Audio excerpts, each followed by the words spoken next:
Thank you. Well, first, thanks for coming. Thanks for attending this 2 days class. Some of you guys know me, some of you guys don't know me. So I'm going to start by introducing myself. My name is Carlos Sierra, and I work for Oracle. I have been with Oracle for, 17 years. Different areas, different groups. I did e-business, I did field support. For the past, I would say maybe 10 years, I've been doing SQL tuning. Why? SQL tuning for me is like my hobby. It's my job, it's my hobby, so to me it's the same thing. I do what I like. So that's why I enjoy SQL tuning a lot. During my time at Oracle, I have had the opportunity to work with a great individuals like Abel Macias. Abel Macias is a friend of mine and he's a co-worker. So I met Abel at Oracle a few years ago, and we all learn from each other. So I have learned a lot from Abel. Abel, pretty sure he has learned a lot from me. Yeah, well, I hope so. SQL T Explain is one of my babies. I am the author of some of these tools. One of them is SQL T Explain, Trace Analyzer. I am actually the person developing these tools. But when it comes to what is inside, people like Abel, they have participated a lot. Providing good ideas on what should be there in these tools. What do I do besides SQL tuning? Well, I like a few things. I like riding my bike. I like playing racquetball. A few things here and there. But most I would say my main hobby is SQL tuning. That's what I do. Okay, so Abel, you want to introduce yourself? Well, my name is Abel Macias. I've been in Oracle since 1994, so it's about 19 years, so around. I've also been in tuning a lot of time. All my time have been in support. All the time I've been in RDBMS. And about 10 years or so I've been in performance. I do query tuning, database tuning, and other areas related to performance, locking hangings and stuff like that related to support. About a year and a half ago, I moved to the Exadata team, and I've been there since. Also doing, so if you come across any performance issue regarding Exadata, probably I'll be around. That's the thing, if you would like to purchase one or have access to one. As Carlos said, he's the programmer of the SQL T, the main brains of it. Everything that you will see about it, it is his baby. Mostly my role has been just to give suggestions, give some direction, some feedback on the usability of what is needed. Many of the features of the SQL T are actually focused for support. It's a good thing that it's also focused for customers in general, but many of the features are directed to Oracle support. So it is very encouraged to customers to use it to provide that whatever information you have to support using that SQL T. We are now very used to using it, and it has all the information that we need in order to diagnose a SQL tuning issue. So it is very encouraged to you to, every time that you have a problem with a tuning issue on a SQL, to use the tool and that whole zip file provided to support, and we will do things a lot faster. Well, other things that I do, I also bike with Carlos. So, but most of the time, we're kind of working all the time. So tuning is our lives. Okay. Thank you. Thank you, Carlos, and so on. Okay, so a little bit of history about this 2 days seminar. Within Oracle, a few years ago, I was asked to develop some internal training for Oracle engineers, performance team. So I developed a couple of workshops We have, still today, I mean, we have 2 weeks workshops. I mean, each one is 1 week long. On the first workshop that we have, it is internal. This is not exactly what we're seeing here. These are the topics that we cover. This is about the time that we spend. And the first workshop runs from Monday to Thursday, 9 to 5:30, and Fridays, 9 to 1. So it's 4.5 days. Then we have the second workshop, which is also 4.5 days, and we cover some of the topics. And there is an overlap, a small overlap between these two. So when I was asked for Randy and Iggy to come here and do a class, I said, okay, you know what? I have enough material for 2 weeks. Well, of course, I mean, we cannot do a 2 weeks class for you guys. So we say, okay, what is the minimum we can do? And we say maybe 3 days, maybe 2 days. So we ended up with 2 days. So it was hard for us to decide which topics to include. Because, I mean, having that many topics, we say, you know what, let's try to focus on what are the most relevant topics, and let's try to put them together in a consistent view. And that's what we did. I mean, we ended up having a 2 days class, which is what we are having today and tomorrow, where we cover the following. The first day I call it statistics and execution plans, and we cover 5 topics. We're going to cover statistics foundations, statistics good practices. Then we're going to talk about the event 10053, which is tracing the optimizer. Then we cover today adaptive resource sharing and SQL plan management. And this is the maximum time I want to allocate to each topic. I have to set some time because I mean I could go longer on each of these topics, but in order to cover all these topics, I have to say, okay, you know what? We allocate an hour and a half, we stay an hour and a half. I will do my best to cover everything in 1 hour and a half. Or if I have to cut it short, I will have to cut it short so we can cover the other topics.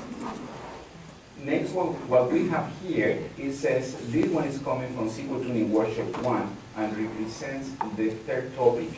So this piece is important. I'm going to explain why it's important. Because basically this is a pointer to the rest of the material. All the material is here. Everything that we covered in those 2 weeks is here. So that means here we have the material for the 2 days, but we also have the material for the 2 weeks. So I'm going to explain how we read this. Then on the second day, that is tomorrow, we're going to cover some SQL tuning tools that we use. The people like Abel and myself, that we do tuning every day. What is that we actually use? So I'm going to cover the 10046, which is SQL trace. So we're going to go in detail on 10046. Then I'm going to go over trace analyzer, SQL key explain, that is a long topic. Then SQL health check, and how we implement a test case for SQL tuning. So that is what we have for tomorrow. Yeah. So is TK Prof officially deprecated, or you're just not covering it because most people know it? Okay, I don't cover TK Prof because TK Prof, I want to assume everybody knows TK Prof here.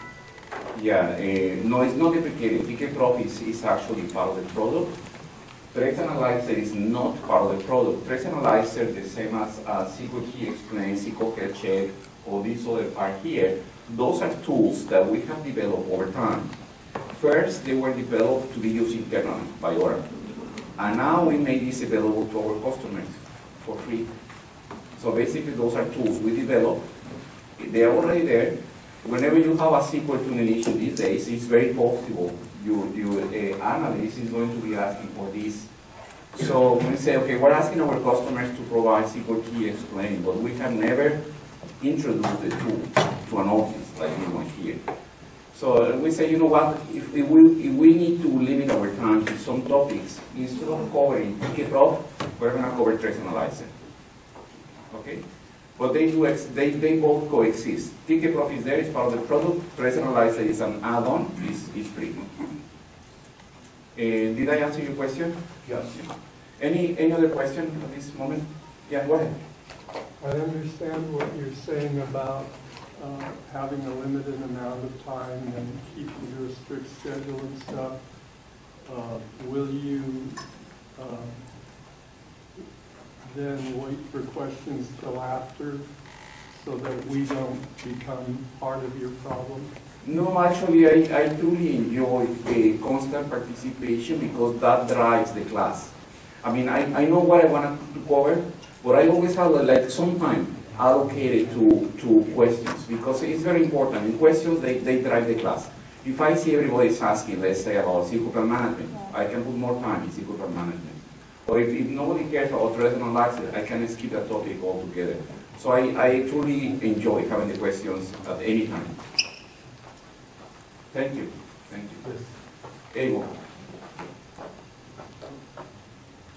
I would just make a quick comment. Yes, I mean, this training is kind of assumed that you know, you have been introduced to the area of SQL tuning.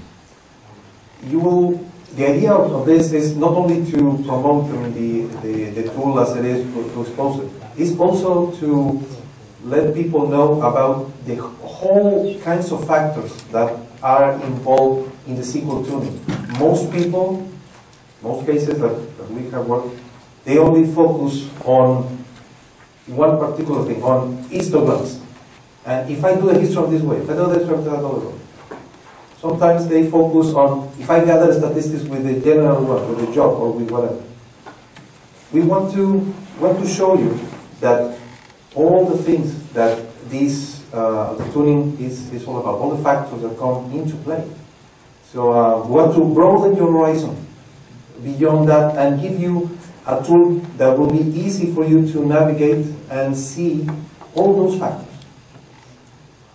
We're not going to, or rather, Carlos is not going to focus too much on the criteria behind if how to cost this or how to cost that, or if it's important. It's rather to expose you to all those factors for. So you have that in mind when you are tuning an issue. Okay, so that is what we have for day 1 and day 2.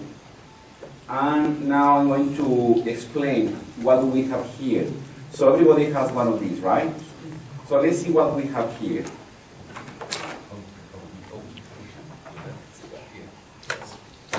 When you see what you have, you should have 2 files. You should have this one that says SQL Master Training, right? Do you also have the other one that says Understand the SQL Explain? Do you have those 2 files, or you only have the first one? Just one? That's fine. The other one is for the conference in a couple of days. So for those of you that are attending the conference, what you see here on my laptop is the material for both. So let's talk about the one that you have. This one that says SQL Tuning Master Class. When you open that file, after you unzip the file, you will notice you have 3 directories. The first one that says Material, this is where we start. Let's open Material. And within Material, you will see this PowerPoint that says Agenda. This is the one that I show you here, where we have this part. And we're going to be using that all the time. So I'm going to leave that open because we need that all the time. So according to this agenda, what we have here for the first day, it says we start with Statistics Foundation. This is like an hour and a half, so we should be finishing around 10:30. And the material for this one is coming from SQL Tuning Workshop 1, and it's chapter 03, and the PowerPoint is 8. So where do I find this PowerPoint? Okay, on material, I open SQL Tuning Workshop 1, which is this one here.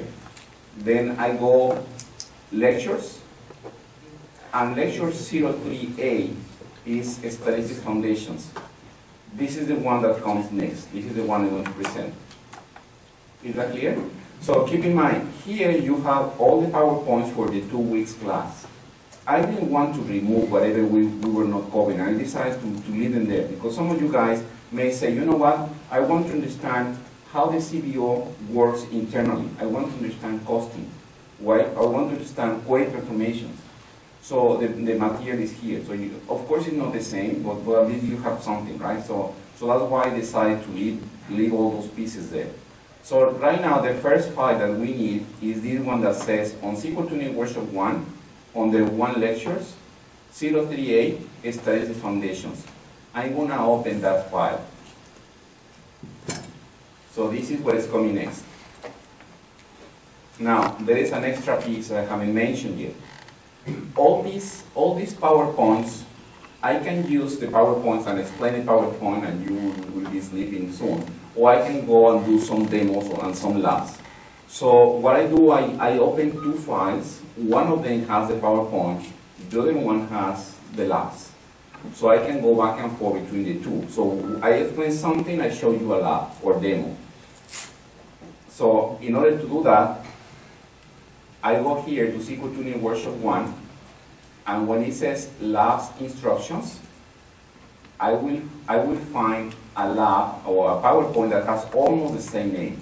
Well, this one says 03B Statistics Foundations Labs. So I open that also. So right now I have three files open. One is agenda, that is this one here, that helps me to keep track of time. Then I have from SQL Tuning Workshop 1, I have Statistics Foundations, which is 03A on the lectures.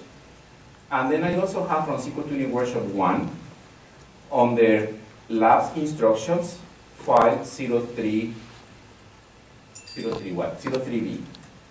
Okay, and then I can start. What else? In terms of logistics, I'm going to be doing here every lab, every demo. If you have access to a database, it could be the one from the VirtualBox, or it could be your own database, it doesn't matter. As long as it is 10G or 11G, it doesn't matter. You can follow the labs at the same time. You don't have to. I mean, you can either just watch here and learn from here, or if you can do like multitasking and you want to follow doing the labs at the same time, you can do that. Or if you want to do the labs afterwards, let's say next week you wanna go back to the material, you have the labs, you have everything to do the labs on your own. Okay? So how does it work? On the PowerPoint, the one that says in this case 03A, Statistics Foundations, you will notice in some of the slides there will be a small entry like here. This is a keyword for me to remember. I have to do a setup. If you want to say, you know what, we have to do a setup for this section. What does it mean, the setup? On the same SQL Tuning Workshop 1, if I go to labs here, and I go to 03 Statistics Foundation, I'm going to open that up. I have a lot of scripts. Those are the scripts that we use for all the labs and all the demos. So I open that up.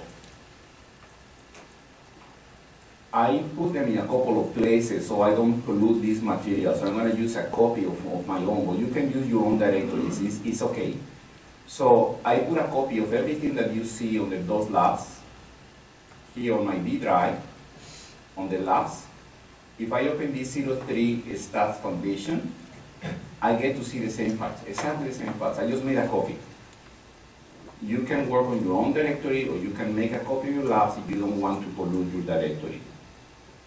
Since this is kind of the logistics, do you have any questions at this time before we move on to start the setup? Any questions regarding the logistics? I mean, where is everything? No? We're okay? Okay. If we're okay, then I'm going to, yes, go ahead. The previous folder, where can I find it? The folder with the labs? Okay. The folder with the labs is on the SQL Tuning Workshop 1, on the material, I open material, we have SQL Tuning Workshop 1, and we have some labs here that says 3 labs. If I open 3 labs, for the first section, the one that has to do with the Statistics Foundation, is this one here, the one that says 03 Stats Foundation. And there I have all the labs. Both of these classes, SQL Tuning Workshop 1, SQL Tuning Workshop 2, they are organized the same way. We see some lectures, which are the PowerPoints. We see some labs instructions, which are more PowerPoints, but just with instructions for the labs. Then we get the actual labs, which are basically a set of scripts. We have the output of the labs. This one that says output is basically what we're expecting to see when we run the labs. And then we have some references. Right now we're talking about the number 1, which is lectures, number 2, labs instructions, and number 3, labs. So, and that's what we have here. This is basically a copy of the same directory. The only thing that is different with this directory, I have a database on my own laptop, and that is the one I'm going to be using, a database on my own laptop. I could be using a remote database through VPN, or I could be using the one from the virtual box. It doesn't matter. I'm going to use the one from my laptop. And this file that says SQL Plus, down there, the one that says SQL Plus, is just a pointer to my SQL Plus. So when I double click that one, basically what it does, it opens SQL Plus, connect as is to my local database. Starting on the same directory where I have my scripts. It's just to make it life easier. Just put an alias of SQL Plus. Is that clear for everybody? So, going back here, so the first thing I have to do now, it says, oh, you have to do a setup. So the question is, what is the setup? And what does it mean by the setup? Some of these scripts, I'm going to open them up so I can show you what do I do.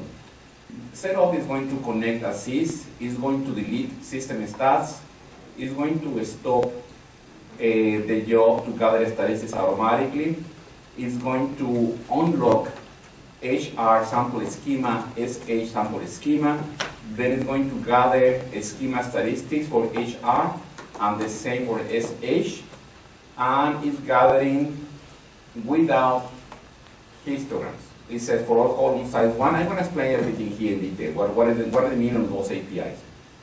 Then it's going to drop this index if it exists. It's going to execute another script that says flush, and that other script that says flush is basically flushing the shell, which is this one here, nothing fancy, just flushing the shell. And then it's going to set optimizer feedback, this kernel feedback, to false. Not because there is anything wrong with kernel feedback, I just want to avoid this noise of the kernel feedback. I connect as SH, and then I compile a couple of functions. Get internal value, get external value. I will explain those two functions when needed. Not right now, when needed. So what I do here, I'm going to say, you know what, I'm going to do setup. And if you are doing the labs at the same time, you can go ahead and do the setup, okay? For whoever is doing the labs at the same time. Some of you guys can do that. For some of you, you prefer just to watch it. And it's perfectly fine. It doesn't matter. I know sometimes it's hard to see and do, but some people like myself, I prefer to do and see at the same time, okay? So it finished the setup. It said, oh, I don't have this index. That's fine. Finish the setup. It says functions created. Everything is fine. Any questions so far? No? Okay. The questions will come later. So we can start now here with the statistics foundations. When I say statistics, everybody understands we're talking CBO statistics, right? Is that true? Yes? No? Okay. Let me try to understand the audience for a moment before I get into the details. I consider myself more of a developer more than a DBA. I mean, I can do DBA work, but I'm more like a developer. That's my experience for more years. I understand that most of you guys are going to be DBAs. Yes? Who has been a DBA for more than 5 years? More than 5 years. For more than 10 years? More than 15 years? You can. I'm not going to ask for more than 20 years. Okay, and what about development? Who has been a developer for more than 5 years doing development? Okay. And doing PL/SQL development? Some of you guys. Okay, okay. I see where we are. So when our SQL tuning, who has been doing SQL tuning for, let's say, 5 years or more? SQL tuning. Okay, a few hands. Who has never done any SQL tuning at all? No hands. Let's say, how do you classify yourself? Like beginner SQL tuning? Beginners. Beginners. 1, 2, 3. Okay. Intermediate SQL tuners. And do we have expert SQL tuners? Yes? No? Couple of hands? Able. It's your hand. Hopefully. Okay. So the audience is perfect. It's more like between beginner and intermediate. The material covers some topics are kind of for beginners, some topics are for intermediate, and some topics are advanced. So we have the 3 topics. So what I'm expecting here is, I mean, some people will follow better this one topic or this other topic, or they may be totally lost in this other topic. That is fine. I need feedback. I mean, when I am asking you questions, I want to understand what is the class, so I can go either deeper or I can go more like a high level. So, Carlos? yes, go ahead. I would say everybody here is intermediate to advanced. Perfect. But let's go then deeper. Let's go in more details here.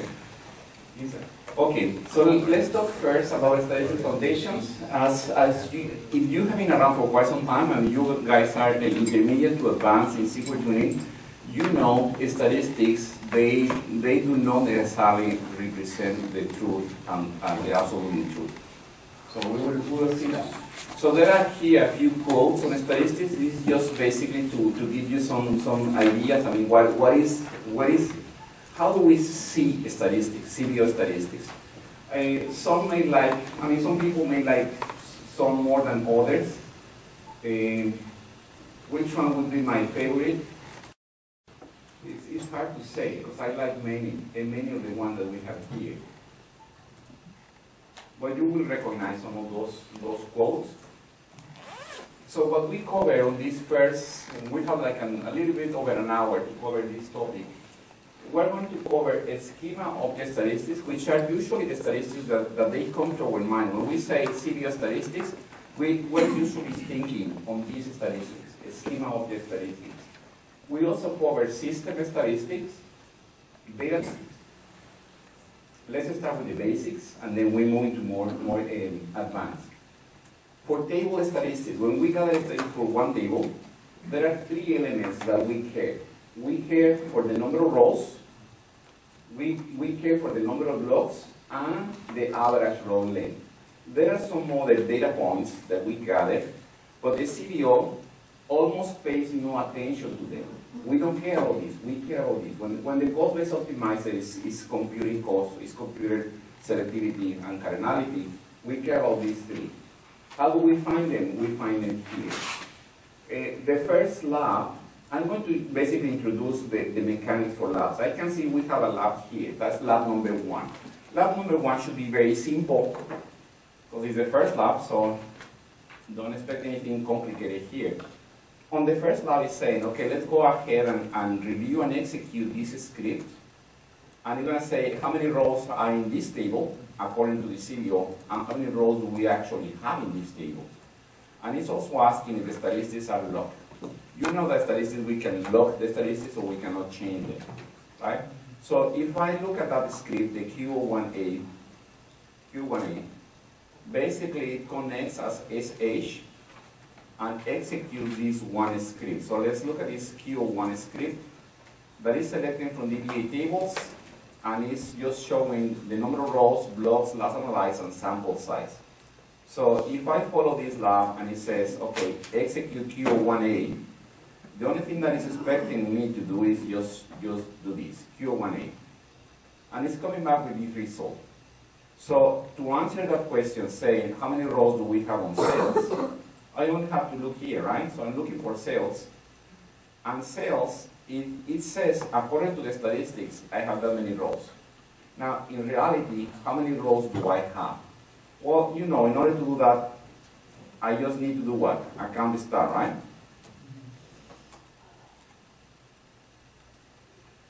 And we notice what? Do you remember how we gather statistics here? Which method we use? Which sample size we use? Without histogram, that was on the setup, right? When we did a setup here for SH, we set method option for all columns size 1, which means no histogram. And what was the sample size that we use? The automatic. And what is, when we use the automatic, what does it mean? What is the sample size that we consider? First, this is 11G. When we are on 11G and we say, we don't say anything about the estimated percent, we know that we use the automatic, right? In 11G, the automatic, does it read 100% of the data, or it takes a sample of the data? How does it work? I'm expecting some answer here. Does it depend on the size of the 10% table? on, Does it depend on the size of the table? doesn't depend, no, on 11G, if we do not specify the estimate percent, in terms of reading, it will read the entire data set, reading. It doesn't mean it's going to analyze every row. It's not reviewing every row, but it's reading the entire set. So that means if I read the entire set, it's very easy to come with a count that is very precise. So the count, if you notice here, the count is exact, the count is perfect. It wouldn't be, the quality of the metric, the data points, for example, the number of listing values per column, may not necessarily be that accurate, but the number of rows is accurate. So we read the entire set, we don't read 10%, we don't do that, we read the entire set, but we do not review each row. For example, we're not checking, oh, I have this value, we don't do that, we just read the entire set. How would the engine? That is on 11G. How would the engine is a 10%? Well, you remember in 10G, we read the entire data set, or do we take a sample? The default is just that it depends if you put the auto sample size or not. If you don't say anything, you can enter in estimate percent, you do not specify anything. I mean, It is full table. you're gonna do the full table. Okay, so the only difference is gonna be the sort.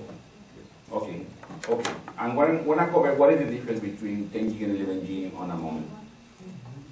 The histograms are always sample, just that the full kind of the initial for the counts of the table is always complete.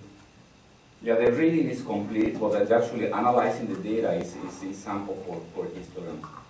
Okay, so that was the first lab. As you know, the first lab is very simple, but the mechanics are going to be the same for every lab. So now regarding column statistics. Table statistics were easy. We're done with table statistics. What about column statistics? For column statistics, we have many data elements that we use within the CDO. We have the number of listing values, that is easy to understand. The number of nulls that we have. What is the low value and what is the high value? These two are quite important. We have the average column length. If we do have a histogram, and if we do have a histogram, which type of histogram we have two types.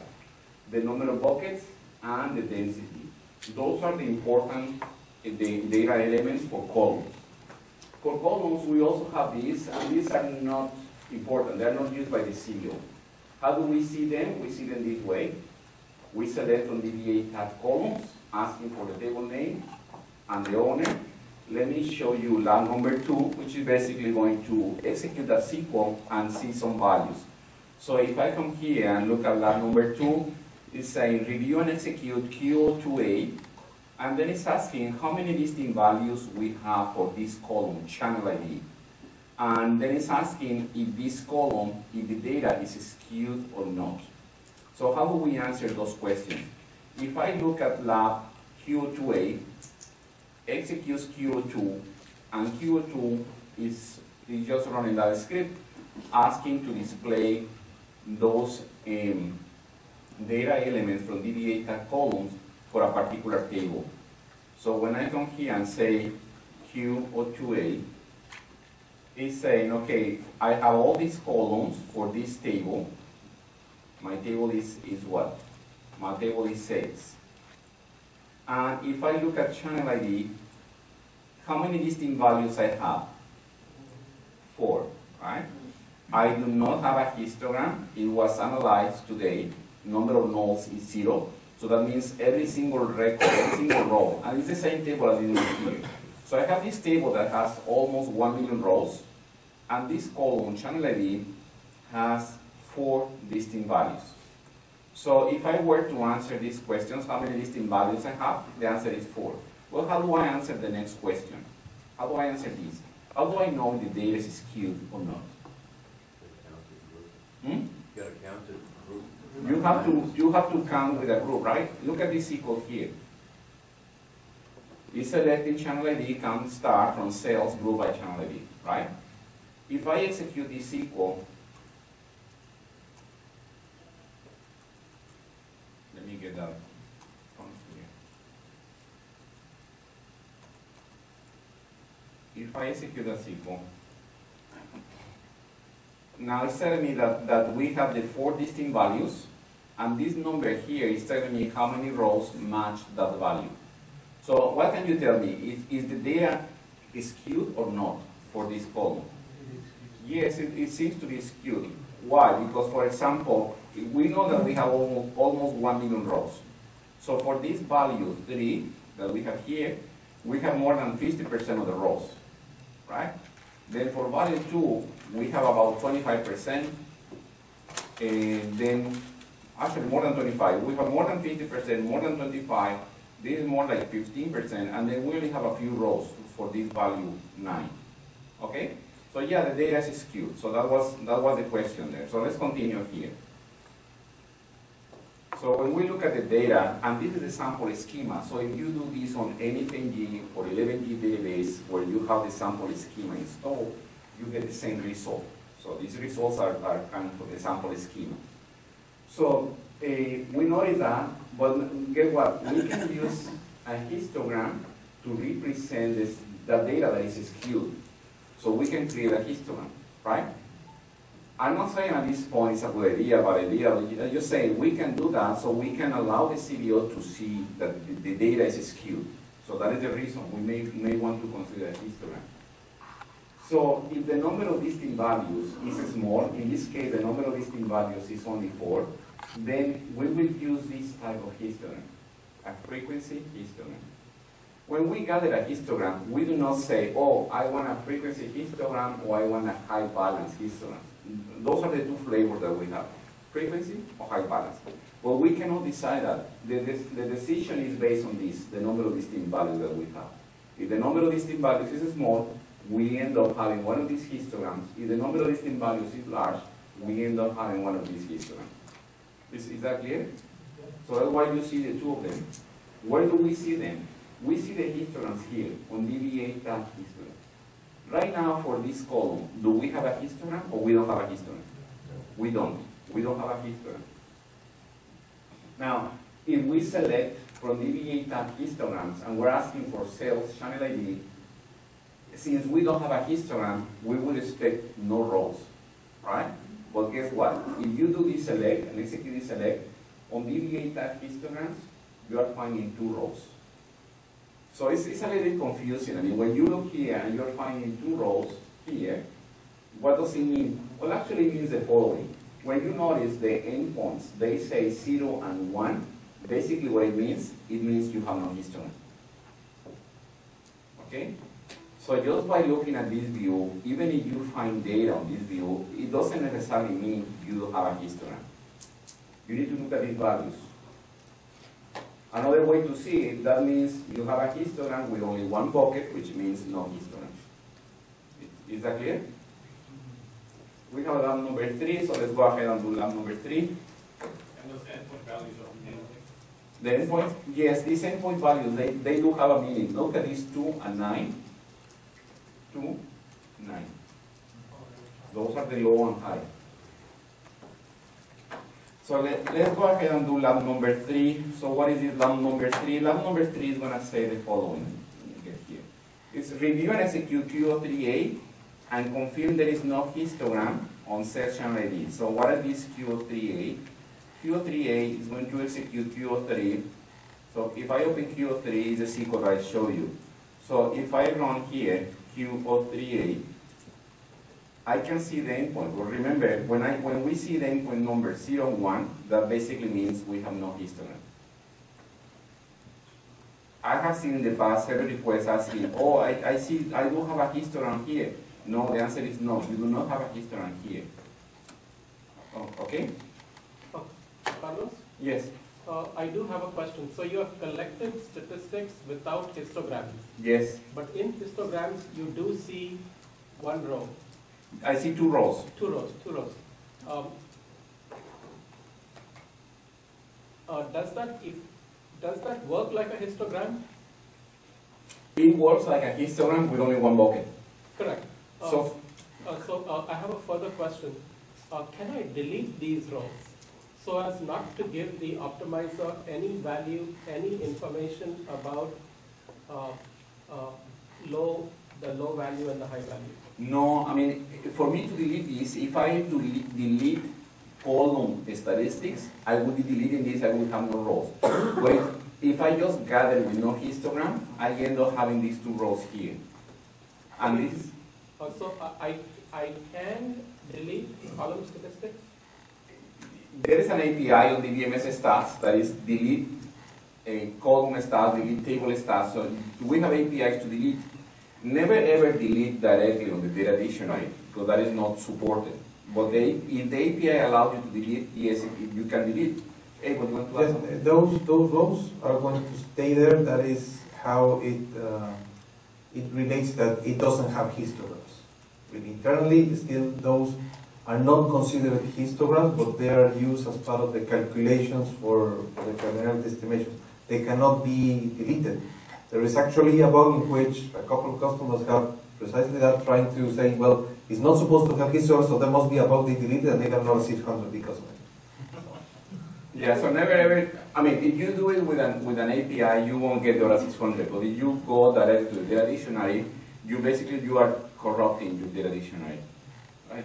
So, since there is no histogram value over here, Uh-huh. does the CVO use this value as a default value? The CVO can see what we see here, and look at this one here, where it says histogram.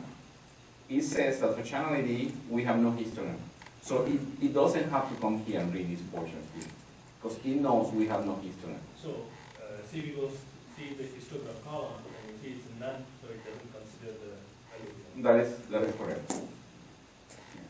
There are some bugs in which the CVO is considering a histogram with one bucket, but that's a different story. Okay? Yeah, I will say here, when you have histogram says no, the CVO has no need to read the details here. Okay? Okay, so let's move on here. So we did lab number 3. So how do we create a histogram? So let's say in this case, the data that is skewed is bothering us, and we want to write a SQL in which we ask, let's say, for value 9, which was very selective. So let's say we want to generate a histogram. So how do we generate a histogram for this one column? We can say, gather table stats, we pass the table name, cells, and then for method option, we say, for columns, channel ID, size 254. So in that case, basically we're saying, leave everything the same way it was before. Don't mess with the other columns. But for this one column, create a histogram, and we say size 254. Now, questions here. Why do we say size 254 and we don't say size 4? Can we say size 4? If we know we have 4 distinct values, we only need 4 buckets, right? And this number here is the number of buckets. But this number is the maximum number of buckets that we're allowing the DBMS stats to generate. And the maximum allowed number is 254. So if we use 254 and we only require 4, it's going to create only 4. So there is no waste. It's not like we say 254 and we're wasting space. No, we're not wasting anything. So when we go with the maximum size, which is 254, and we only have 4 distinct values, it generates only 4 buckets. Now, if I do this, and then I select from my same DBA tag histograms, this is what I will see. Look at this value that we have here. Let's take any. In this case, assume number 4. Remember when we were looking at the data distribution, number 4, it has 118,000 rows, right? When we look at the histogram, it looks like this. Look at these values. They don't seem to be right. Okay? Why? Because we were expecting something like this. What we get is something like this. Here on the right-hand side, you see the group by. And here you see the data from DBA tag histogram. So what is wrong? Is there anything wrong there or not? Imagine you're working on this performance issue and you're trying to understand for this value 4, how many rows we are expecting to retrieve. If you look into DBA tag histograms, this is what you see. and you find 5507. So it's a little bit misleading. It says, okay, should I expect 5,000 rows out of value 4? When I know that for value 4 I have 118,000. So in other words, what is the map between these two? There should be a map, right? We should be able to map. Let's look at lab number 4. Lab number 4 is saying, okay, review and execute this H04 SQL to generate a frequency-based histogram on this column. Let's check that script, H04. H04 is just gathering statistics on channel ID 254. So let me do that, H04.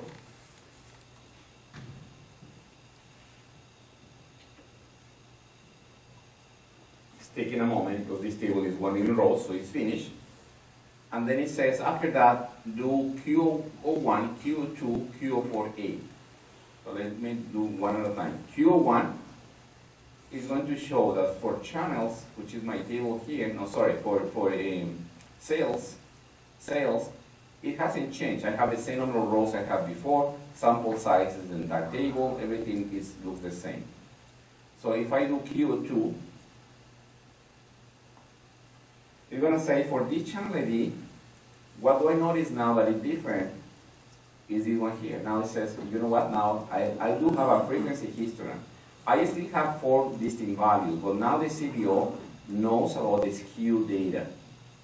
So if I run Q04A, let me just show you what is Q04A. Q4A is running Q03, and if you remember Q3 is just selecting those values. So I'm going to say here Q4A. And for Q4A is coming value 4. It has 5,333 rows. And if you do the same lab, anybody here, if you do the same lab, the same data, you will find a different value. Everybody here will get a different value. Yes, you're going to get the same data, you will get a different value. If I do it again, if I do it 07 again, here, and I do Q04A, well, in this case, it was the same value the second time, but it has no rule. I mean, it may happen that I may get a different value here. Now, why is that? We will get there.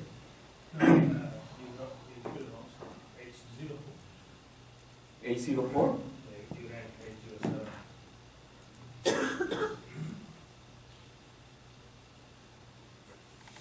Good catch, thank you. And now look at this value, 5526, different value. If I do it again,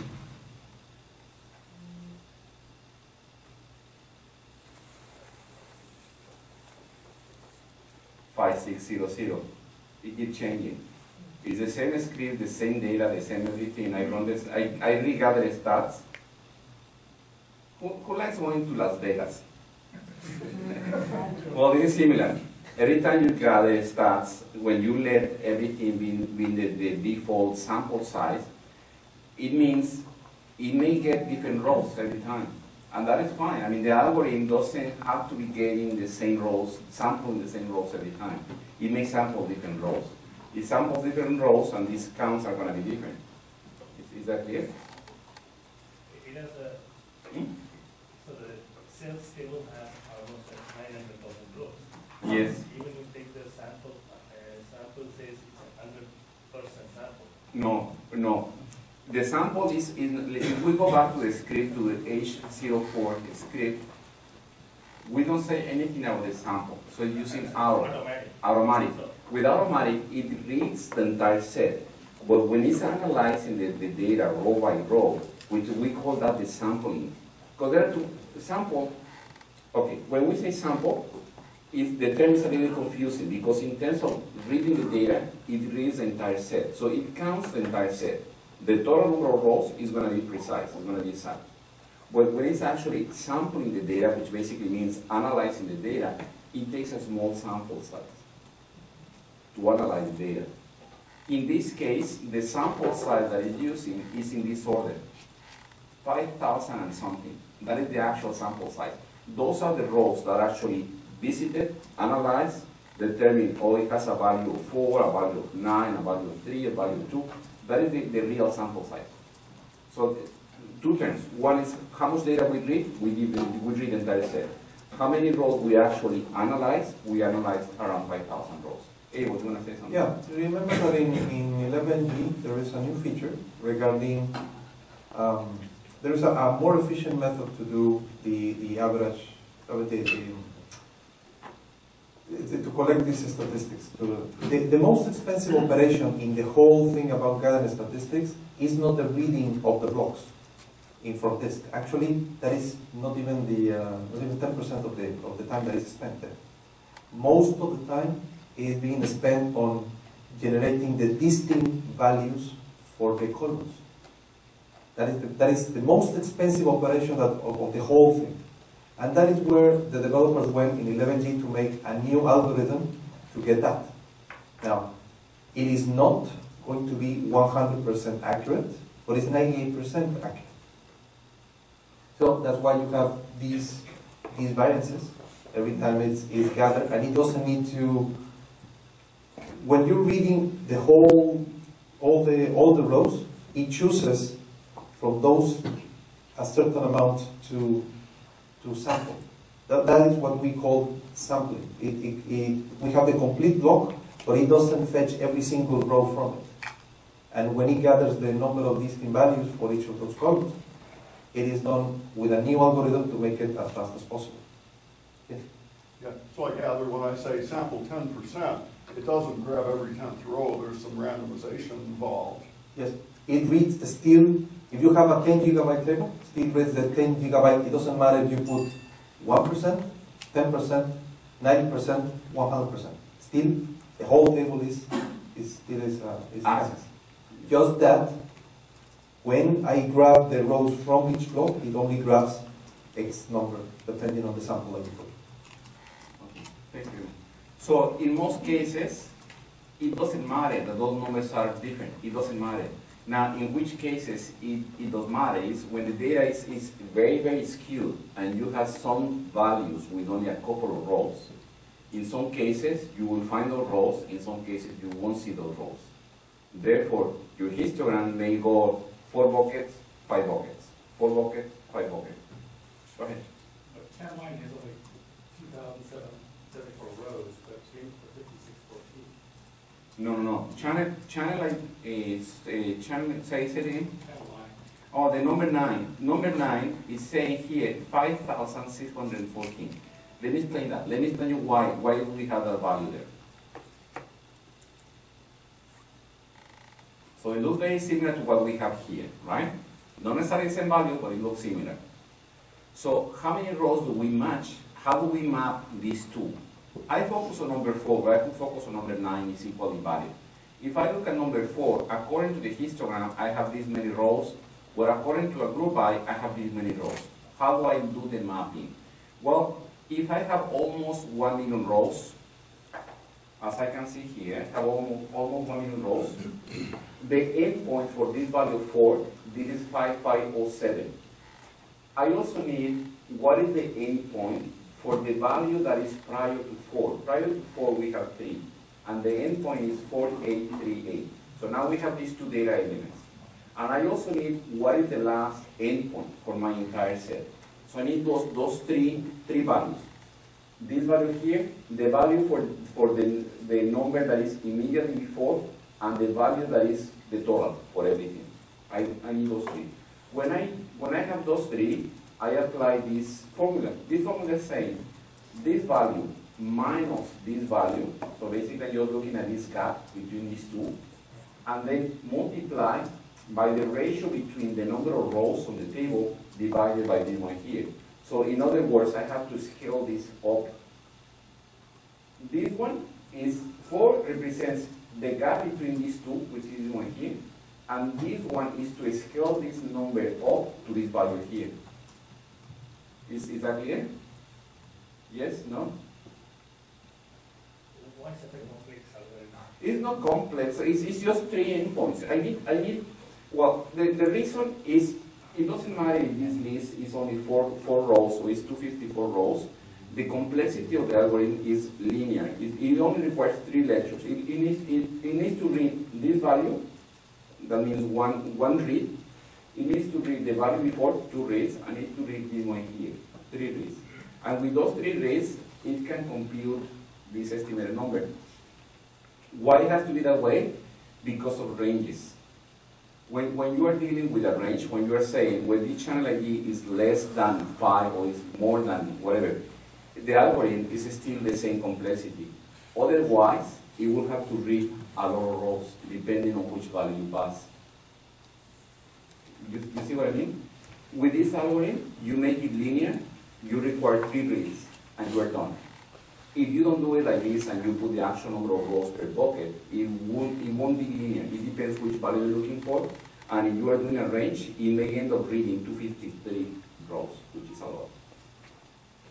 So that's why if the histogram is not valid, then when the data is doing and you're not capturing together the statistics, and the old histogram value stays same without modifying as we pour into the data too much into the table, then because of this concept,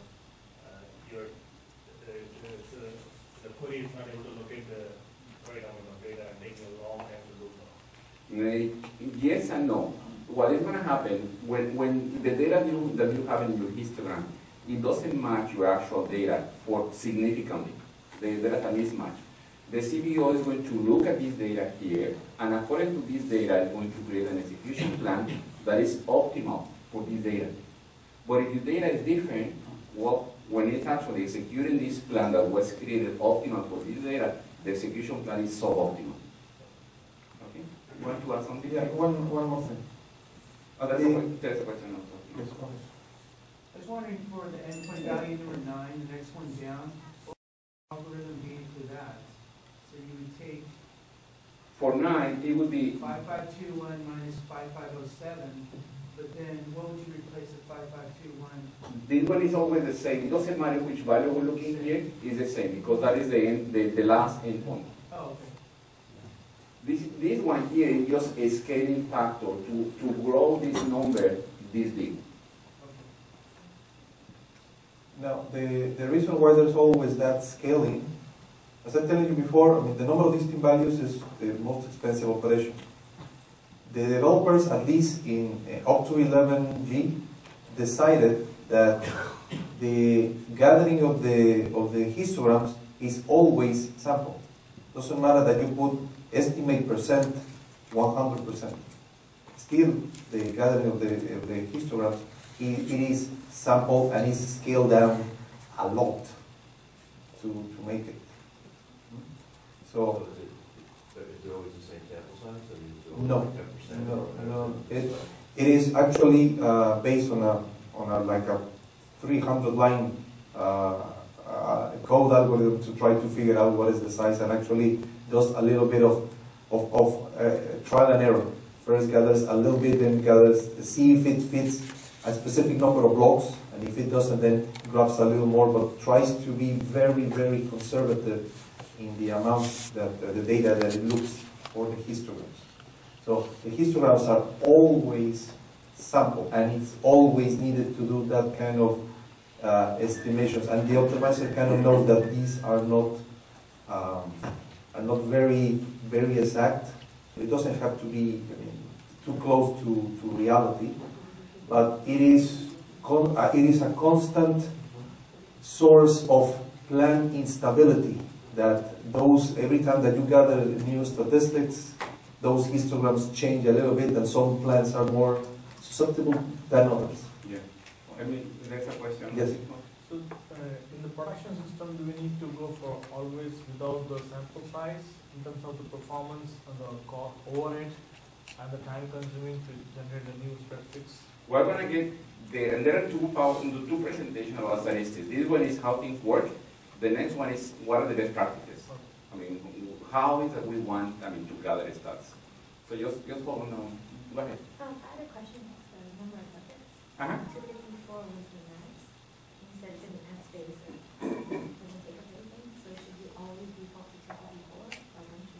when you want to gather with the histograms, my recommendation is use 254.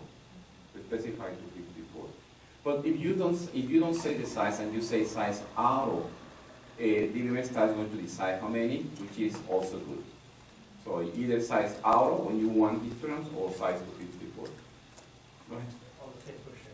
So what is the distinctive values over 350 and when you specify the bucket as a 254? Yeah, the question is what happens when we have more distinct values than actual buckets. It's okay. In that case, what we end up having, we end up having a high balance histogram, which is different architecture. Well, it is the same in terms of data model is the same, but the way we represent the data is different. So what is going to happen is we start losing granularity. It still represents how the data is distributed, but we lose granularity. In one bucket, we have to keep more than one value. So since we cannot keep more than one value, we just keep the first value and the last value. But we don't know how many we have in between. So we lose granularity.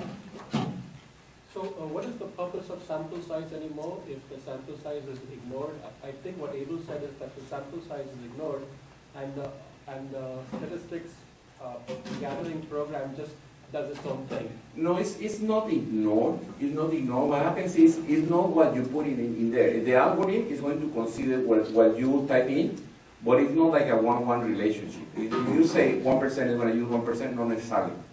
But if you say 1% or you say 100%, you end up having a different sample size. The answer is yes, but there is an algorithm that is basically going to map what you want and what you get. Okay, so let's continue here. So another way to see the same thing is like those values that we have here, those are aggregate values. So some people may understand this one better, some people understand this one better. What is important here is those values are always aggregate. So that means this 5521 includes this 5507, and this one includes this one here, and this one includes this one here. So when we're looking at a value like, for example, 9, actually 9 is 5521 minus 5507, which in this case is only 14, and that 14 divided by this 5521 multiplied by this number here. Is that clear? So this number is always ascending because it's an aggregate. Is that clear? Yes? Okay. So we have lab number 5, so let's take a look at lab number 5 here, see what it is. Lab number 5 say, okay, let's review and execute this Q of 1 to get the number of rows. We already know how many we have. Then we run Q of 3 to see the histogram. We already did that. And then if we want to compute how many rows we're expecting, basically what it's asking us to do is the same computation that we have here. It's basically asking to repeat this computation. And of course, I mean, we have a slightly different number, so the value that we end up having here is going to be slightly different. But it's going to be close. So if we keep doing this, I mean, if we gather the stats and we recompute this one, this estimated number of rows is going to be changing. That's okay. But for the CBO, if it is 111340 or it's 111000, it makes no difference. In most cases, you get exactly the same execution plan. Of course, there will be some exceptions in which a small change in one of these statistics may change your execution plan. Is that clear? That is what Abel was saying. I mean, we may have plans which are not stable over time, because a small change may produce a different plan. But in most cases, a small change, they produce the same plan. So a high balance histogram. So what happens when we have more distinct values? We have more distinct values than 254. We're going to end up with a histogram that looks like this. Every bucket is the same size, but what we store as the endpoints are basically the first value and the last value that we represent inside that bucket. But every bucket is the same size. Another way to see the high balance histograms, imagine that you have all these numbers, right? All these different numbers. In this case, the sample I showed you has only 4 distinct values. But just think that you have more distinct values, more than 254. If you take all those rows and order all these rows on this column, now it's ordered, right? And then you make like slices, 254 slices, the same size every single slice. And then when you look at the slice, you will see which value you have before and after. And that's what we store. Is that clear? Actually, we don't have to store the before and after because the after on every slice is the same as before on the next one. Is that clear? So you only store half of the points, and those are your endpoints. So how many data elements we need to store? We need to store 254 plus 1. The plus 1 is the first slice. Is that clear? That is basically how it works. We have a lab here, lab number 6. So let's check what is lab number 6. Sorry, go ahead. So is that the reason you choose the sample size to people? The sample size, okay, we're talking two different sample sizes here. One sample size is to the gathering, I mean how many rows we want to read. That one we haven't specified anything. The other one is how many buckets we want. I mean, when you gather stats for a particular table, you go to core column, to code size. Size 254. See, basically what I'm saying there is go ahead and collect as many buckets as you want. The hard limit is 254. I cannot go beyond 254. That is the largest limit I can set. Oh, so 254 is the bucket size. 254 is up to how many buckets I want. It's not the bucket size, it's how many buckets I want. Number of buckets. Yes, and I cannot go more than 254. So if I'm looking at this column now that says a customer postal code, I will notice that for this column, I have more distinct values, more than 254, a lot more. So if I look at this lab number 6, it's saying, okay, look at this script Q06A and verify that this postal code is skewed and it has more than 254 values. So let me open first Q06A. Q06A is going to execute Q06.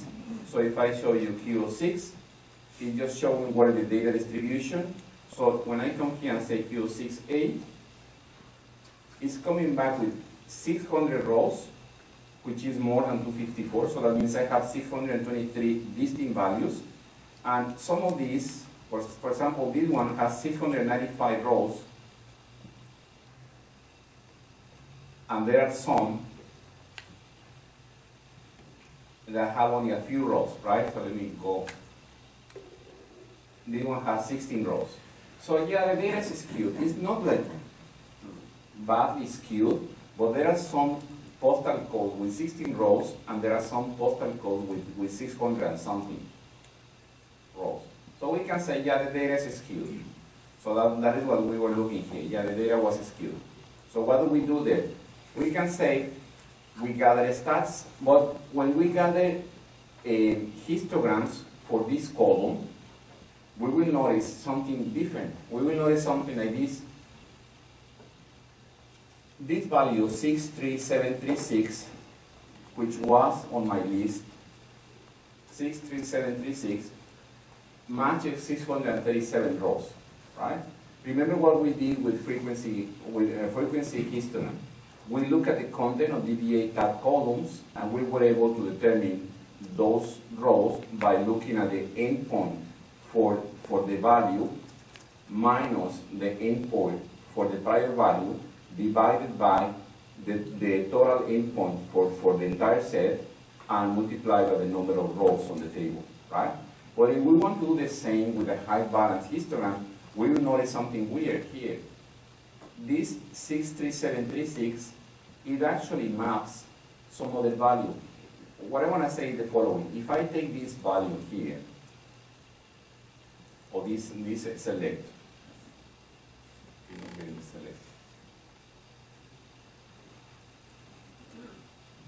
that is internal value. So that means my histogram internally, instead of storing this 63736, this is the value that gets stored. If you look at into DBA tab histogram, you don't find the 63736. What you find is this value. So you need to know what are the mapping functions to go from 63736 to this value, or from this value back to 63736. Without the mapping functions, you only see those large numbers and you say, I don't see that on my application. What is this value? I'm not passing that value. Is that clear? So that's why I'm giving you two functions, the get internal value and the get external value. So that means if I come here and say, select get external value, and I pass this one here from dual, I'm expecting to get the 63736, which is the one here. You see that? So you can go back and forth from an internal value to external, from external to internal. The internal is the one that you see on DDA type columns. What are those two functions? Those two functions, I mentioned them at the beginning and say I will explain them later. Those are here. Get external value and this get internal value. Okay? So these two functions, you develop, or is it already available as the? They're available where? Or they are already available into the Oracle libraries, These are just to mimic how it works internally in the database. So where did I take these functions from? I don't know. I took them from some place long time ago. Not from the code. I never put anything that comes from the code. I took them from some external site where I saw them and said, you know what, we need them for SQL Key. So SQL Key explain uses all those functions to display you the actual values. So generally this function doesn't come with the database? No, it doesn't come with the database itself. Internally, it uses something like this. It's possible, it's very close to this one here. But this is just to show you the data. It mimics the database. Okay, so anyway, the functions are there. So you can, any value from a histogram, you can decode the value and see what it means. Okay, so lab number 7. Lab number 7 is basically saying, you know what, let's find that value. So we run this H07 script to generate a high balance histogram. And then with the high balance histogram, it's going to focus on that internal value. It finds internal value, decomposes to the external value, and it computes the number of rows. I only have like 20 minutes for this section, so I'm going to skip these labs. The labs are here. You can mimic this. I mean, you can do the labs later on. But basically, what is going to give you the lab is going to show you this internal value, external value. They do map, and you compute the number of rows exactly the same way as a frequency histogram. That's what it gives you, this lab. So now, what happens, now that you understand histograms a little bit better, keep in mind, histograms, they represent the data that is skewed. If your data is not skewed, don't bother creating a histogram. You don't need a histogram. Now, what is the issue when you start mixing histograms with bind picking? What happens when we have histogram and everybody here using bind picking? Sorry, using bind variables? Bind variables in your application? Yes. Whenever you have bind variables, you have this thing that's called bind picking. Now, what happens when you mix these two, histograms and bind picking? I have a statement here, and I say, when you mix histograms with bind picking, you will have unstable plans. Is that clear for everybody? Why? Why we have unstable plans? Because you pass different values. In the sample that we saw at the beginning with 4 values, one value only had a few rows, so another value had more than 50% of the rows, right? Just think on those 2 values.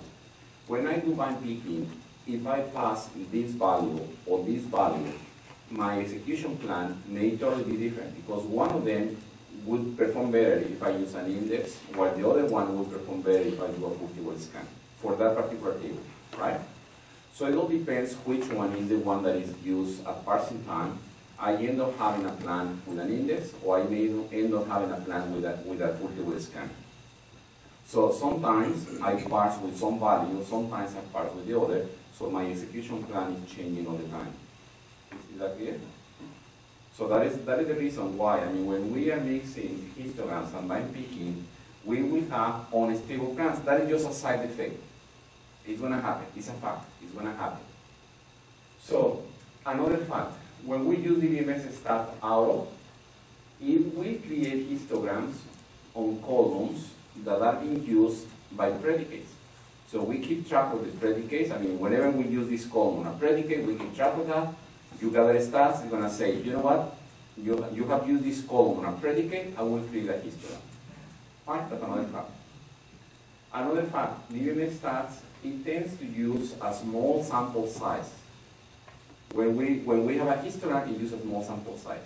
When you start putting things together, we end up having this one here. A small sample size plus a histogram plus by picking, you create even more unstable plants, right? It's common sense. Why is common sense? With a small sample size, sometimes you have 3 buckets, sometimes you have 4 buckets, sometimes you have 5 buckets. It depends which rows we're looking at. If the data is very skewed, we may be missing some buckets every once in a while. When you combine all those, basically what it means is if you use DBMS stats R plus by picking, you will have unstable plants. That's a fact. Now, on 11G, we can use adaptive cursor sharing that basically provides some relief to this one here on 11G, but not on 10G. So on 10G, there's something we try to avoid. We try to avoid having these unstable plants. On 11G, those unstable plants, they become multiple optimal plants for the same SQL, which is perfectly fine. There's a question. Even though the dipping the unstable plant, it should have to be like because the data is skewed. Okay. Is it good to have unstable plants? It all depends. It all depends. Imagine that we have this SQL that is just select can start from sales where channel ID equals bind.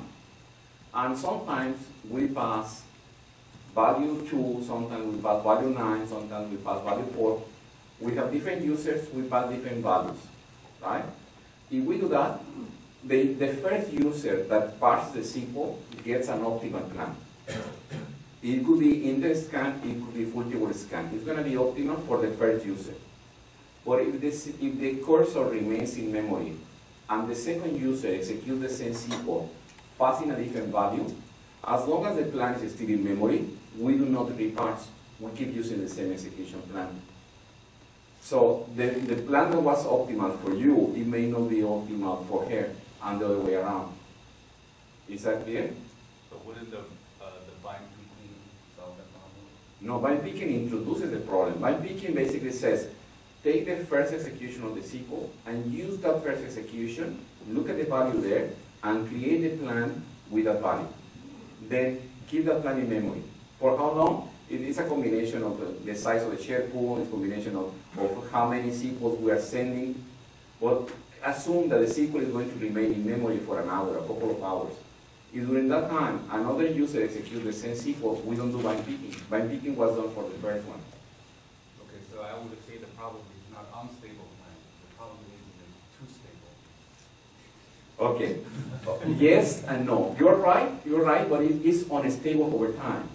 Because the next day, we flush the shared pool, we did something in the database, the cursor aged out, so we have another parsing, right?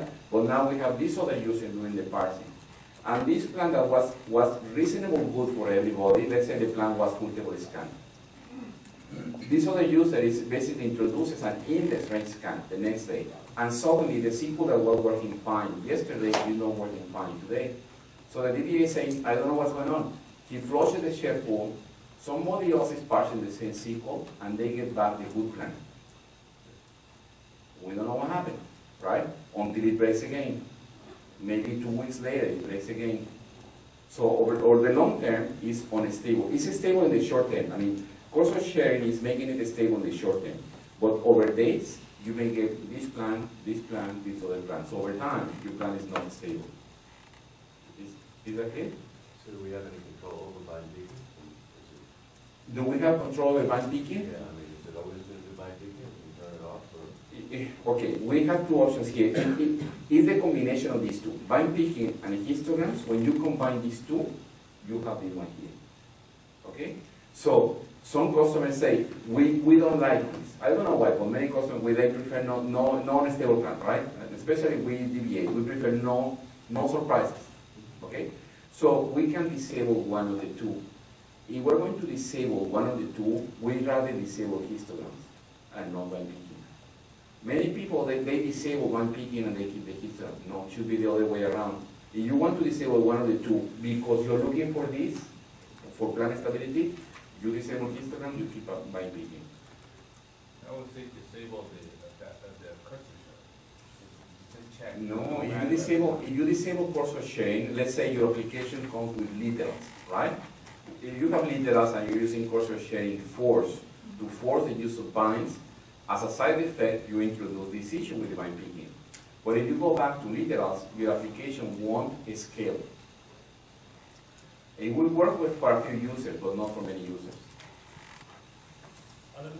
If you don't use the cursor sharing, you will be keep generating a many SQL ID, which is going through again same parsing and creating a new plan for each time, right? Yeah, I know. So I don't know why we have. Let me clarify a point on this. Cursor sharing is a feature that what it does, it only goes and looks for literal values in the SQL and translates them into bind values. That's all it does. The bind picking feature happens regardless if there is cursor sharing or not. The bind picking is about the binds.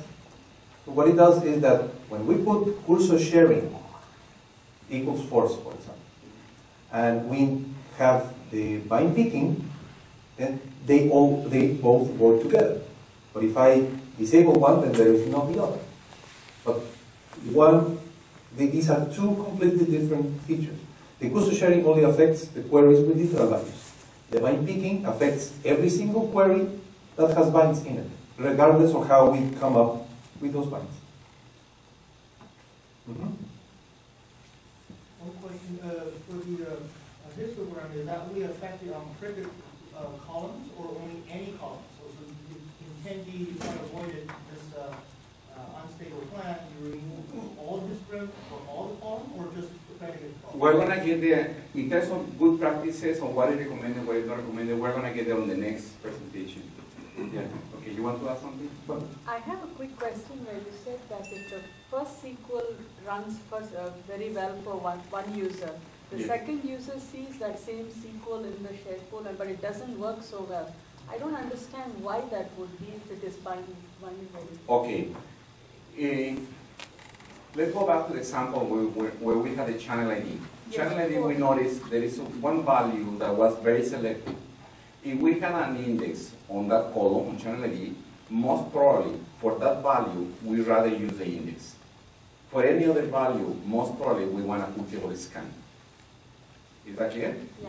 So if for that first user that is doing the bind picking, we pass that value, the value that is very selective, the execution plan gets created with an index range scan, which was very efficient for that first user. When the second user executes the same SQL, but now is passing one of the other values that is not selective, it's too late. We're using an index range scan, and we're reading 50% of the data, which is too much for an index range scan. So for the second user, the same SQL is going to be inefficient. Is that clear? Yeah, the problem is that on 10G, we can only have one execution.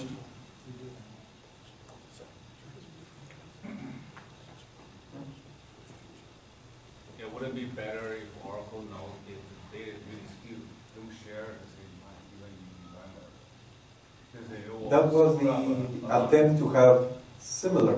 When cursor sharing had similar in it, that was the expectation. Just that it created actually more problems and more instability than the customers like to have. So that's why in 11G you have the adaptive cursor sharing, which precisely addresses that problem. Yes, So that's going to be covered later. It's taken care of, that happens on 11G with ACS, and we explain ACS in the afternoon, so we will cover ACS. Yeah. Okay, go ahead. Have a question. If the data is not skewed, Uh-huh. and then bind, cursor sharing and bind picking won't be a problem for second user to if the data is not skewed, we rather not have a histogram. And also binding won't be It won't be an issue. If the problem is when the data is skewed and you don't have a histogram and you have band picking. When you combine all those pieces, it's not the issue. Yeah, but if the data of the column is not skewed, you're fine. Most of the customers, when they hit these unstable plans, they decide to disable the bind picking because it's the easiest. They put just a parameter in the instance, bounce, and it goes away. But unfortunately, that has a price. The price is that the value of the bind doesn't get compared to the mean and max values, the density, and all the other column statistics besides the histogram. So then you end up with even less accurate cardinality estimation. So it's basically a toss-up. Would you get better or not? So a more targeted solution is to remove the histogram, because if I have a problem with a specific set of queries that address a specific table, it's easier. It's more targeted solution and creates less unstableness in the system if I only remove that histogram instead of affecting something that will affect the whole system. So this gets back to what you said earlier, that you only really want to create histograms when you know you have very skewed data, otherwise don't. Yes, you are getting there. Yes, unfortunately, the optimizer still is not, well, not the optimizer. The DMS stats is not recognizing the skew data in a way that we will be able to more accurately. If I have a column that has varchars of 32, has text in it, obviously, I mean, it's going to be very, very unique for us, but for the optimizer, he might not, sorry, the DMS stats might not recognize it and still create high balance history. So we have that. We have to then go and delete it.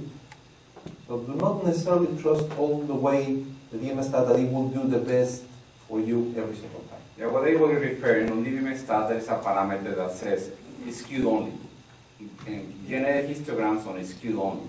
That skewed only, it doesn't work the same way as humans would like it to work. So it's like, okay, you're using the skewed only parameter, you'll be careful because you may end up having histograms in columns where you don't want a histogram. So don't worry, we're going to cover the best practice in a moment. I mean, the next PowerPoint we'll cover what is the recommended way and why.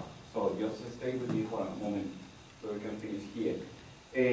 Since we're running out of time for this section, I'm going to skip the labs, but I want to cover the material. So for index statistics, we have these data elements which are used by the CDO. This is basically the height of the index. We have the number of leaf blocks, the clustering factor, the number of rows in the index, the number of distinct keys. And we have some other data elements that are not used by the CDO directly. So when we want to understand the CDO, we look at these values here. With this select out of the indexes, we can see those statistics. Regarding the clustering factor, everything here should be clear. I mean, the number of leaf blocks is, I mean, basically how big is the index. This is pretty much the height of the index. This one, the clustering factor, is better to explain this with an example like this one here. If this is our index and this is our table, this is similar. This one here, what you see here, this one has a good clustering factor and this one has a bad clustering factor. So that means is if I were to read, imagine I'm doing a full index range scan. If I do a full index range scan, every index row requires to read the table row. But if my clustering factor is bad, basically I need to be jumping from one block to another block on my table, which ends up with many reads. If my clustering factor is good, I optimize the I/O that I perform on the table. So clustering factor is something that we want to have a good clustering factor, which is the one here, is more efficient than having a bad clustering factor, especially if I'm doing an index range scan with a significant amount of rows. If I do an in-the-range scan with one row, it doesn't matter. It doesn't matter if my clustering factor is here or here. But if I do an in-the-range scan with a significant amount of rows, I want to have a good clustering factor. That's another way to see it. It's basically this order that you see here, or this order you see here, that is the clustering factor. That is what I have for indexes. For partitions, table partitions, they do have the same column statistics that we have for tables. They mimic. The partition is just how we split the segment, which is our table, into multiple segments, which are the partitions. But in terms of data elements, we have the same. For table partitions, the same as we have for tables. For index partitions, we have the same as we have for indexes. And if we have sub-partitions, we have the same data elements. This is what it means. Now, if we gather statistics for the partitions, but not for the tables, that means the CBO, when it's trying to read these statistics, it has to do a roll-up from the partitions to calculate the statistics global. Which, if we're dealing with the number of rows, that is easy. It's just an aggregate, right? If I have 3 partitions and each partition has 100,000 rows, I can assume that my table has 300,000 rows. That is easy. The problem comes here. On any column, if imagine I have 3 partitions and the number of distinct values for this column is 3, 3, 3, and 3, what does it mean? Do I have a total of 3 distinct values, or I have a total of 9 distinct values? We don't know. It's going to be between 3 and, we know it's going to be between 3 and 9. But the CBO cannot compute that and be accurate. So we're going to be guessing those values. So that means when we have partition objects, we rather have the statistics for the partitions and also the global statistics, both. Otherwise, if we're trying to do the roll-up, we have some errors here. Is that clear? So when you're gathering this exact partition table, the partition gets loaded every night. And we just gather statistics for that partition and that partition's index. You're saying we should gather the statistics for the entire table, even though this one partition is being loaded once every night? That is better. You want to add something here? Well, first of all, since all these kind of statistics are very important regarding, there are differences, important differences between version 10 and version 11. So, how many people are working with version 10? How many with version 11? Okay. So this answer is only for version 10. Version 10, you're pretty much done. You have to do the whole thing. Do the partition and do the top, the global. In 11G, there is, in version 10, there is a patch that you can install to have something kind of trying to make the best of it, but in version 11, there is the new feature called incremental statistics, and this is precisely that situation you are expressing, in which when you add a new partition, you only generate for this partition, and then it can aggregate to the global one. But it's a new feature in 11G. Which are the incremental stats. Incremental statistics. Yeah. The same thing can be used for the full statistics, incremental statistics. For what, sorry? So you said the feature about the 11G incremental statistics, right? Uh-huh. When you're using the full statistics gathering, say today I ran for full statistics, and tomorrow when I ran for it, can it be incremental one? Yes, you can switch on the incremental statistics immediately. Just that it has a specific setup that it will do in order to, from that point on, to do the incremental statistics. So it's not such turnkey. It apply to a partition table. It not only applies to partition table, but it is mostly used for partition tables. It's kind of weird that it can apply to also other normal objects, but it's there. I don't see it much of a use. But for the partition tables, it has to do a specific setup initially. So it's going to take a lot more time to gather statistics at first, the first time to gather statistics, and then it will be a lot faster.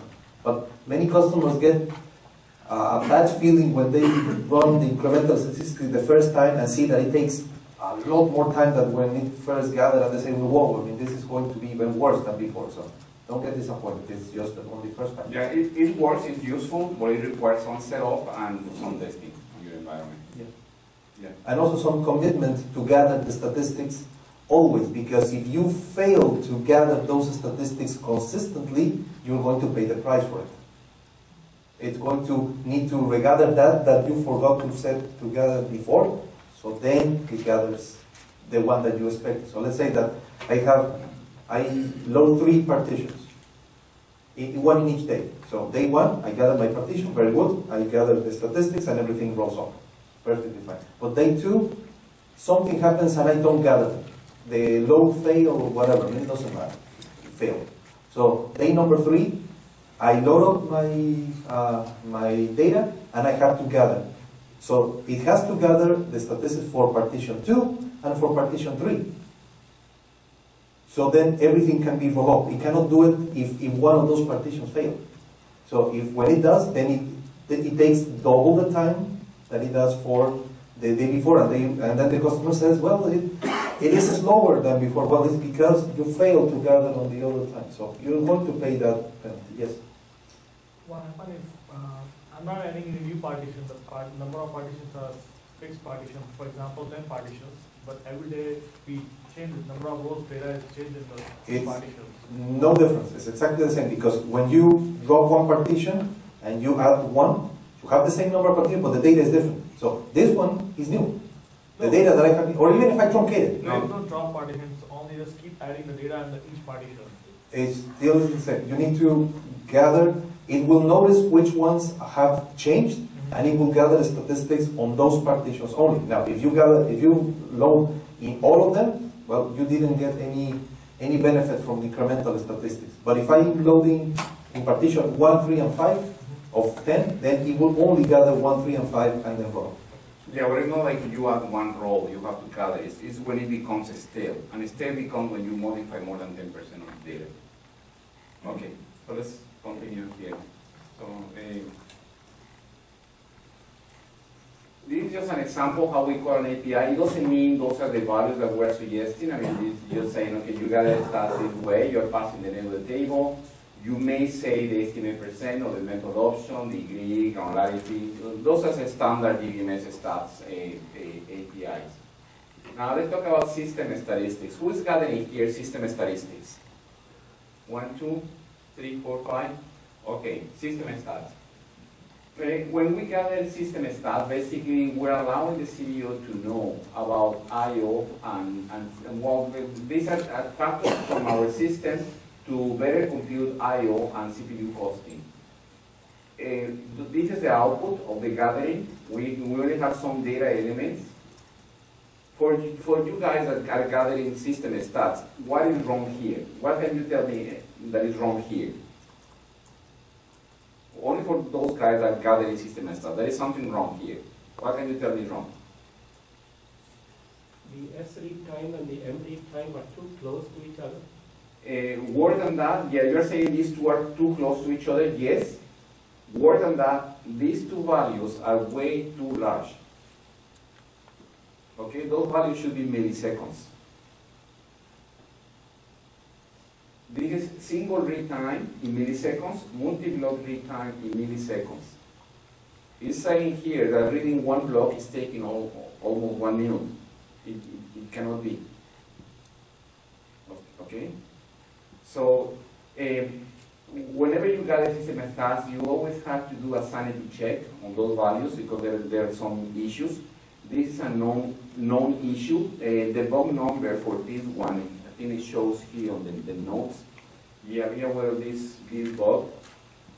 Those two values, they are off by a factor of 10,000. The actual value should be more like 5.79 and 6.72 milliseconds in this case. Yes, we have two issues. These two values are way too close, that's one of them. But worse than that, these two values are multiplied by a factor of 10,000. So system stats are good in general. Yeah, we can say that they're good to gather system stats because they allow your system to actually customize this costing to your actual values on your system. Just be careful with those.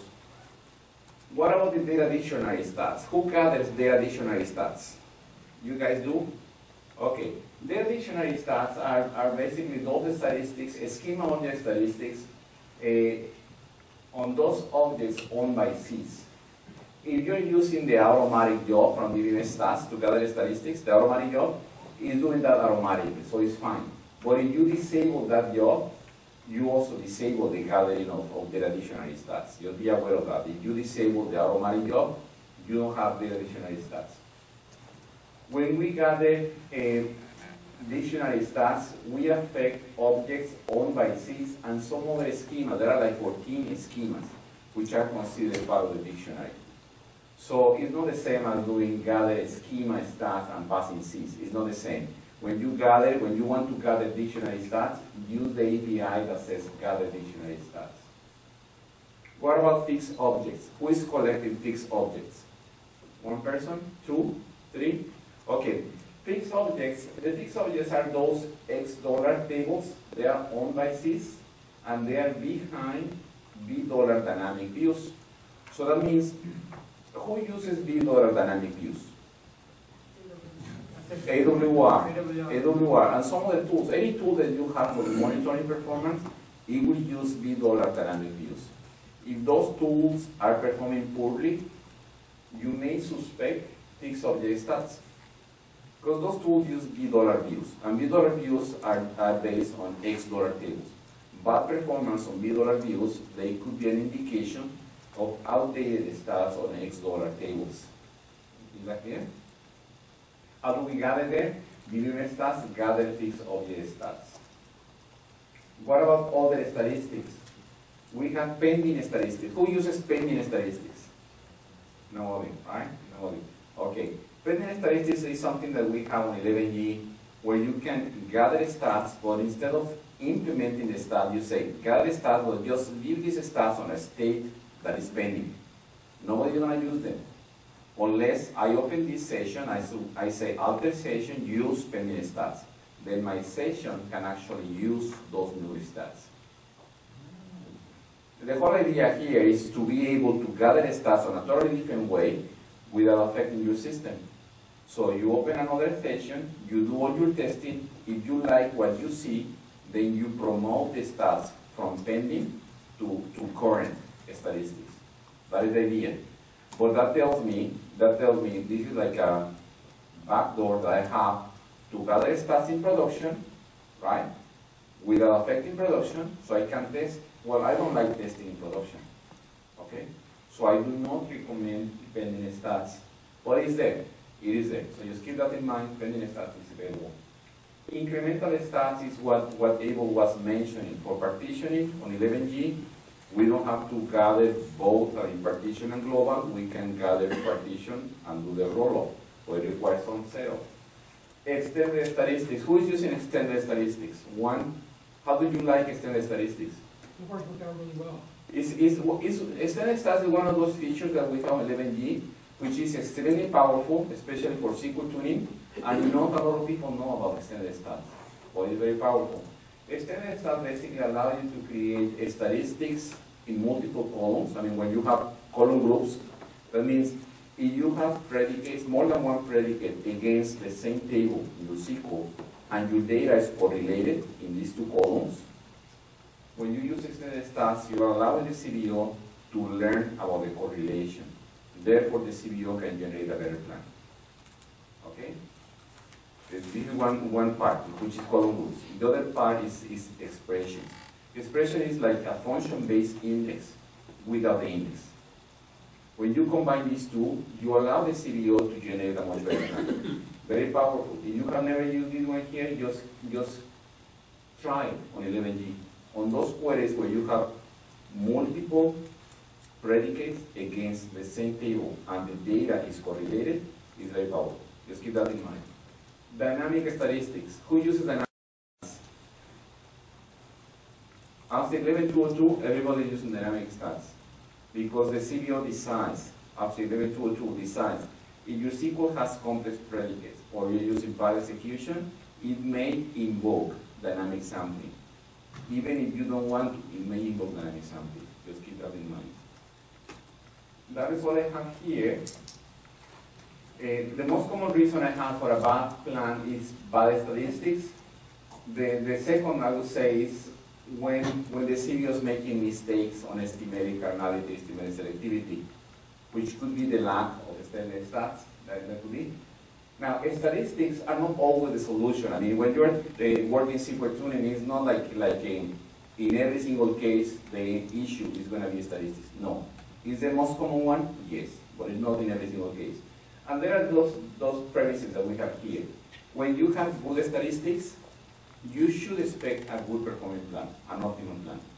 When you have bad statistics, you should expect a bad plan. But we have these two things here, which they don't seem to be right. Sometimes you have good statistics and your plan breaks. And sometimes, this one is even worse. You have bad statistics and you fix the execution plan. When this happens, it's an accident.